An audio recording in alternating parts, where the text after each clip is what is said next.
Bonjour à toutes et à tous. Dans cette vidéo qui fait partie d'une série consacrée au Local First dans une application React Native avec Expo, vous allez réaliser votre troisième TP qui consistera à récupérer des éléments dans une base de données en utilisant les queries API et à les afficher dans une flatlist.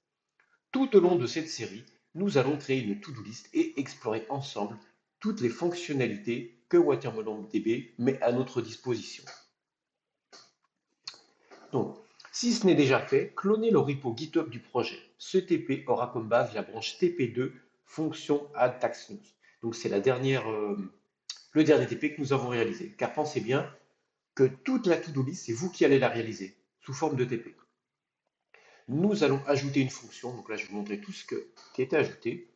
Donc, dans l'index, on va rajouter une fonction handle resetDB qui permettra de reset la base de données parce que à force d'ajouter des listes, ben, on va se retrouver avec énormément de listes.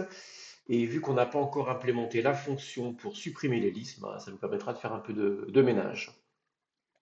Ensuite, on va rajouter un bouton pour justement faire le reset en lui-même. Ensuite, dans la liste card view, on va typer liste, donc, qui était Annie, on va le mettre en task list. Et dans texte, on va afficher le nom de la liste. Et enfin, dans database, on va implémenter la fonction pour reset. Donc, si vous voulez reset une base de données, donc c'est toujours le write, on agit sur la base de données et on fait un await database, une safe reset database, parce que justement le une safe pour dire que attention, c'est dangereux ce que vous faites. Voilà.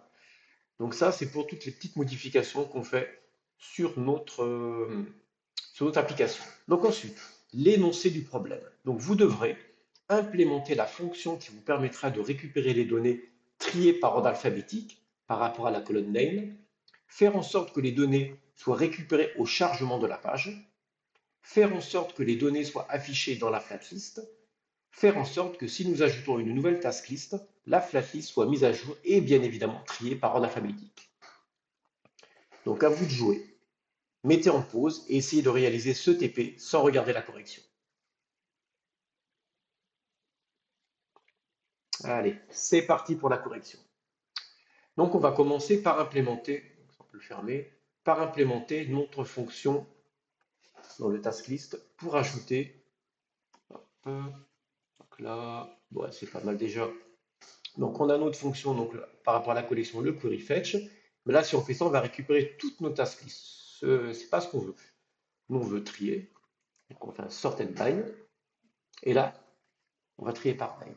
Si on ne spécifie pas le qui as ou le qui des, c'est qui as par défaut. Donc on peut le laisser comme ça. Donc si vous faites ça, que vous faites ceci, ça sera la même chose. Une petite parenthèse, voilà. C'est exactement la même chose. Et on n'oublie pas, si vous voulez ne pas mettre fetch, c'est pareil. Mettre fetch, c'est plus explicite. Déjà, on a fait la première partie, on a créé notre petite fonction. Ensuite, dans notre index, on va ajouter un state. Ça sera évidemment task list, qui sera de type, donc c'est un tableau de task list. Ensuite, on va le mettre dans notre flatlist. Voilà, donc pour l'instant il n'y a rien, c'est normal.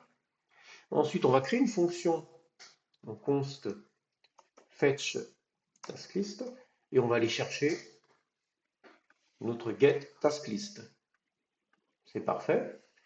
Et forcément, ça va mettre à jour notre state. Donc ça, c'est parfait.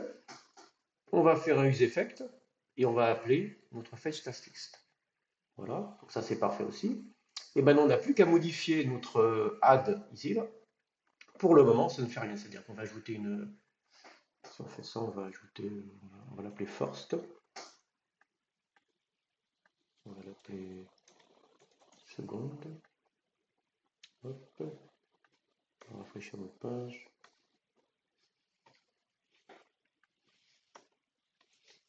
Hop, vous voyez ça, mais là, par contre, ouais, il nous a. Ouais, là. Par défaut, si je fais ça, oui, par défaut, on pourrait dire ça. C'est-à-dire que quand je rajoute même, je mets même troisième. Voilà, sauf que nous, on veut qu'il soit ajouté au début. On est d'accord que si je rafraîchis ma page, on a bien nos trois, donc ça fonctionne bien. Voilà. Sauf qu'on veut que lui, il soit mis au début. Pardon, pardon, c'est pas ça. On va mettre A. Pardon. Voilà, celui-là, voilà, il se met à la fin. Si on rafraîchit, il se met au début. Mais nous, on veut juste, je vais le rajouter avec DD. Voilà, on veut qu'il soit mis en deuxième, ce qui est normal. Donc, on aurait plusieurs solutions. Première solution, c'est ici, sur notre, quand on fait le state, c'est de faire un sort, voilà, et de faire finalement, on compare par rapport à la locale, parce qu'il peut y avoir des différences suivant les langues, et on va comparer à chaque fois les deux et les trier. Ça va permettre justement de mettre dans notre state un tableau trié par ordre alphabétique. Et si on refait, mettons si on fait par exemple Coco, il va bien être, il va bien être à sa bonne position, c'est-à-dire en deuxième. Si je fais AA, il va être celui-là, juste AA, il va être en premier. Vous voyez, ça fonctionne très bien. L'autre solution, bon celle-là c'est la plus logique, mais vous pourriez directement faire un fetch. Et dans ces cas-là, ça va de nouveau récupérer les informations. C'est-à-dire si on fait ça, on va mettre support. Vous voyez qu'il se met directement en avant-dernier. Ça peut être une autre solution. Voilà. Donc j'espère que vous avez pu réaliser ce TP sans difficulté. Voilà. Merci d'avoir regardé ce tutoriel. N'hésitez pas à liker et à laisser un commentaire. Je me ferai un plaisir d'y répondre.